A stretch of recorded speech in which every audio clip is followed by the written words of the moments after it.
3:39. Earlier this month, nearly 42 million Americans lost access to food stamp benefits during the government shutdown. Now, federal law changes mean some will lose full access to these benefits. The Supplemental Nutrition Assistance Program, known as SNAP or food stamps, provide monthly food benefits to low-income families to supplement their grocery budget. According to city data, nearly 3 million New Yorkers, or 1 out of 7, use SNAP benefits. The majority of the SNAP participants are working families. They are just not making enough money to buy the foods that they need. For many, this is not a supplemental program. It's really the only money they have towards their household grocery budget. Earlier this month, the One Big Beautiful Bill Act changed the requirements for able-bodied adults without dependents to be eligible for SNAP.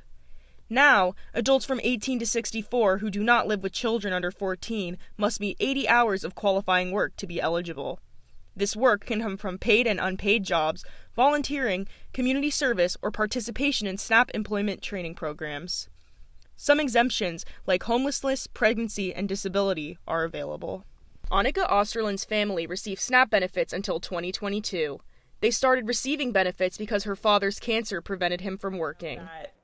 My mom told me later, much later, that she would eat peanut butter and jelly sandwiches every single day so that me and my brother could eat actual food. So I'm assuming that pretty much all of our groceries were paid for by SNAP if she was having to restrict her eating. It wasn't abundant enough for the entire family. In light of these SNAP changes, local food banks and pantries have tried to serve affected community members, including the Food Bank for NYC.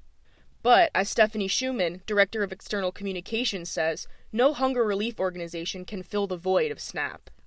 People on SNAP are often low-wage workers. They're often families. They're often people with disabilities. And what we heard from a lot from our network of pantries, and I can give you a specific example, they're seniors and they're veterans. It's a leg up, a helping hand when they need it most.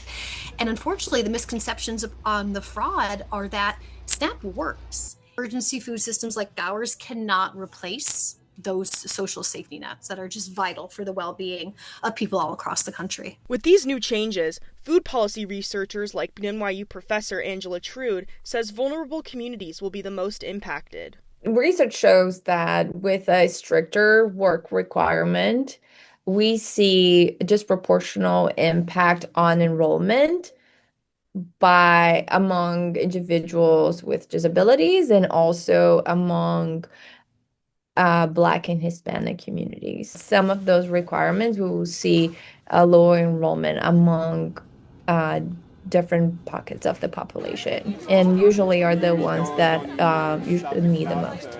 Attorneys general from 20 states, including New York, have warned the United States Department of Agriculture against the SNAP changes. For many states, these changes will go into effect on December 1st. It's unclear whether states will continue to challenge the federal government. Danny Biondi for NYU Now.